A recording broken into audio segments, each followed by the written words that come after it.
Se acquistate un filtro ND non basterà inserirlo nella GoPro per avere improvvisamente un look cinematico. Infatti il senso del filtro ND è quello di poter impostare manualmente il tempo di scatto nel nostro video per avere il motion blur. Ora non voglio annoiarvi inutilmente perché abbiamo parlato approfonditamente di questo argomento quando abbiamo visto a quanti fps registrare con la GoPro nel video che potete trovare qui sopra o in descrizione. Infatti questo tutorial è strettamente connesso a quel video. Ma in estrema sintesi, quando registriamo un video per avere un look professionale o cinematico dobbiamo impostare il tempo di scatto, quindi l'otturatore, al doppio del nostro frame rate. In questo modo avremo il motion blur che renderà l'immagine più piacevole da vedere. Per motion blur si intende la sfocatura del movimento. Infatti se facciamo un fermo immagine possiamo vedere come sulla sinistra l'immagine sembri perfettamente ferma, mentre sulla destra notiamo il movimento. Però se noi sotto la luce diretta del sole imposteremo correttamente il tempo di scatto, quindi in questo caso che sto registrando a 30 fps imposterò un sessantesimo di secondo,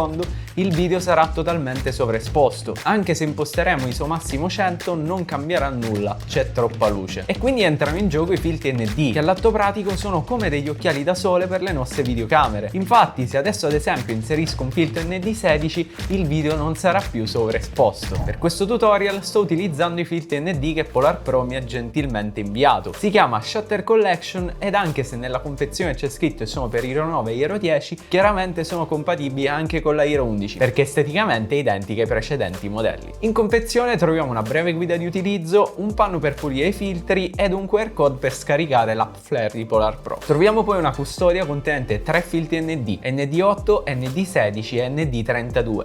Più il numero è alto più sarà scuro. Per montarli sulla GoPro dovremo smontare la lente standard e poi inserire il filtro che preferiamo. Se avete difficoltà nel fare questa procedura potete dare un'occhiata a questa guida qui sopra che trovate linkata anche in descrizione. Quindi in base alle condizioni di luminosità della scena dovremo scegliere il filtro giusto, perché infatti in questa situazione senza filtri ND il video è sovraesposto. Con ND8 la situazione migliora ma non è sufficiente. Lo stesso vale per ND16, mentre con ND32 riusciamo ad avere un buon compromesso. Mentre in quest'altra situazione vediamo come il filtro ND8 potrebbe essere la scelta migliore. Quindi in sintesi con i filtri ND avremo un look più cinematico e piacevole da guardare, ma come già vi avevo spiegato la stabilizzazione della GoPro ne risentirà tantissimo. Infatti nei video con molto movimento, anche se abbasseremo il livello di stabilizzazione, comunque il risultato non sarà ottimale. Questo perché la GoPro necessita di un tempo di scatto molto più veloce per analizzare correttamente ogni singolo frame da stabilizzare, ma in condizioni non troppo movimentate riusciremo comunque a ottenere un buon risultato. La cosa migliore quindi sarebbe disattivare la stabilizzazione e utilizzare uno stabilizzatore esterno